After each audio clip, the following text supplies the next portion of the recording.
Hey guys, Dave Anderson, Helicool's Helipad. Welcome back to the channel. Appreciate you clicking on the video.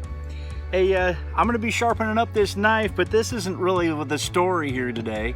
I just need this as a tool to take care of something else so that I can get under Patricia just a little bit easier, because we got another project that I'm starting. I'm going to be pulling the exhaust off of Patricia and really taking a good look at it, because I think I want to modify the exhaust on Malachi. And I think this is going to work out just fine, but there's a couple of tricks that we gotta make sure that we accomplish, because I don't just throw caution to the wind. Well, sometimes I do, but not this time. If you guys want to see what kind of hijinks I got in store, you guys stay tuned. We're gonna have some fun today. Got to stay comfortable underneath, right?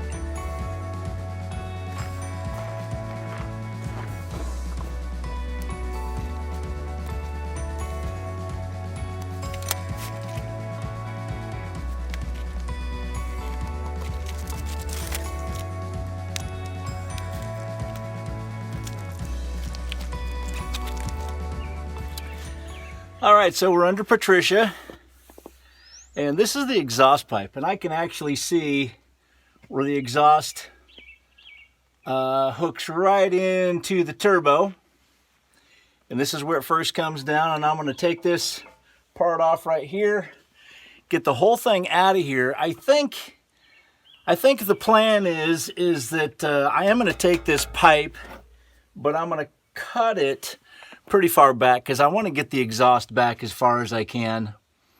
And I'm going to angle it down. I need to add that pipe fitting on the end of this, or close to the end of it, so that the plenum ejection port will tube right into there, just like it is on the original equipment, except there'll be no muffler. The other one is after the muffler. This is going to be no muffler at all. So I'm keeping my fingers crossed that everything still works, but that's the plan.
All right, so I'm under Malachi,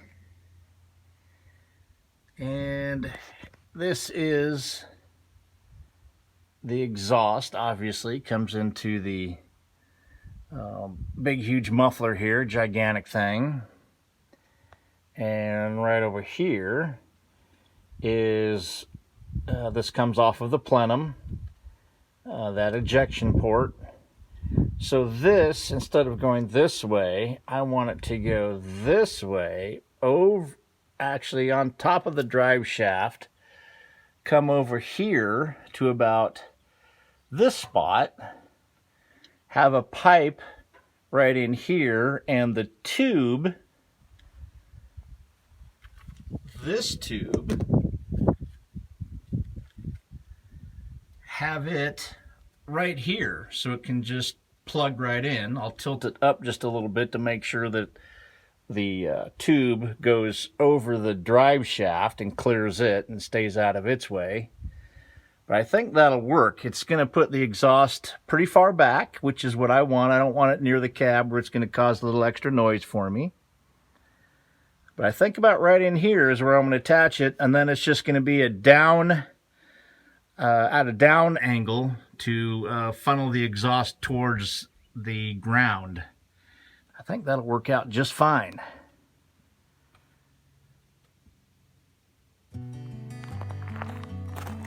Alright, so this is the plan. What I'm going to do is take this piece, cut it off right here, and then weld on a flange on this side. So this will then be the front instead of being the back. There's enough room in here. I think there's about 14 inches or so. So that'll take up the 9 that the pipe. I think it's 9. Yep, 9 inches that the pipe is longer. I'll need to extend a little bit further. I figured about 4 more inches. So this is about in the perfect position. If this was front, that's in the perfect position. And then I'll have to cut it, or maybe I won't. Maybe I'll just let it go down like this and then cut it here, because this will be the down pipe to the ground. And I think that will do it. The only issue with this is, I think this is stainless. Yeah, it's stainless. It's not magnetic.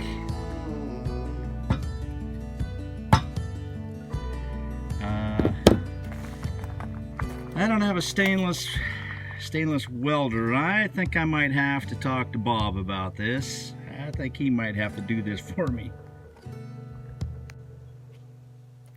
Well, I just did some research and found that, wait a minute, I had time to do some research? Hey, that means I finished up the semester and I actually had time to do some research on this kind of stuff rather than some other kind of subject that, oh, I don't know, that I really didn't care about. No, I'm just joking about that. I do care about it. It's important. Okay, so anyway, I did some research, and it appears as though I can do some stainless steel welding with my MIG welder. I'm going to use 0.030 size wire, and it's 308L SI, which the L means that it's low in carbon, and the SI means that it is high in silicon, which helps it to run a little better. Now, it did recommend that I use a tri-gas, which is mostly helium, argon, and CO2, carbon dioxide. But it also said that you didn't really have to, that you could use the other. It just won't lay down as well. So instead of getting a whole thing of gas just for this little weld, I'm just going to use what I got. If it's a little bit high or a little bit crummy, that's okay. As long as it's welded up nice, I can grind off anything that I don't like. So I'm just going to now have to wait because I ordered it on Amazon. But as soon as it gets here, I'm going to be back on that project. You know it. You know that's right.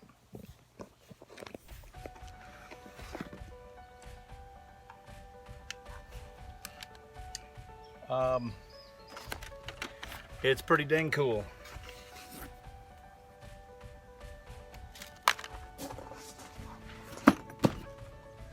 All right, guys, so this is a Typhoon H. It's a hexacopter. One of the cool features about it is one of these motors can actually stop completely, and the rest of them have enough to get the aircraft back down on the ground, and it doesn't crash, which is pretty awesome. Also, this landing gear is retract, so it goes all the way up and allows 360-degree rotation of the camera, and it also will go minus 140, I think, is the degree. So it'll actually look upside down back behind you. You can have one person flying it, and another person just running the camera. So you don't really have to worry about a lot of things, about multitasking as much, because, well, you can have two people doing stuff. So if I'm the pilot, I'm just gonna fly it and keep this thing safe. And then whoever is filming can use the camera. This thing also has obstacle avoidance, and it does have a follow me mode. This is the controller, pretty big screen here, and I can set this up for follow me. So anywhere that I go, not only will the machine keep up with me up to about 43 miles an hour, 44 miles an hour, but it will also keep the camera looking at me. So there's also a remote that you can buy, and you can just have it in your back pocket and be on your bicycle. And this thing will follow you on your bicycle and does a pretty dang good job of keeping clear of obstacles. Obviously, you want to keep it up high enough where it's going to avoid trees if you're biking around. But I'm going to use this to demonstrate some really cool shots that I can do with Malachi driving it through the field.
Well, there's still a couple of PB Blaster stickers left. I am sending out several of them today. And hey, check this out, that they come, somebody asked me to autograph it, and asked for Silent Bob as well. So both me and Silent Bob autographed it. With our autographs, you can take that and $6 and go buy a coffee at Starbucks. Isn't that an awesome deal, man? I'm telling you what, they're worth a lot. So anyway, I still have a couple left. So if you want one, give me your address. Message me on Messenger or some other way. Give me your address and I'll send these out to you. Well, hey guys, I really appreciate you coming and joining me today. Had a good time. I am going to get that welding wire in, and as soon as I do, I'll knock out part 2 of the continued series of the exhaust system mods. And I think this is going to turn out really good. I think the sound of Malachi is going to be much improved, and it's going to sound a little throatier for those, that are in parades. And I don't think it's going to change the look one iota. Maybe experts will be able to tell, but probably nobody in the parade will be able to tell. So until next time, guys, if you really like the video, go ahead and click on the thumbs up button. And please leave a comment. Those are always fun to get back to. And if you haven't subscribed yet, please go ahead and subscribe. And please tell your friends. That would be awesome as well. Hey guys, until next time, be safe and God bless. I'm also dedicating this video to a friend of mine who passed away this last week. He's a fantastic scouter, good friend, good mentor. And Walt, I'm going to miss you, brother. So this is dedicated to Walt Sherman. Good man.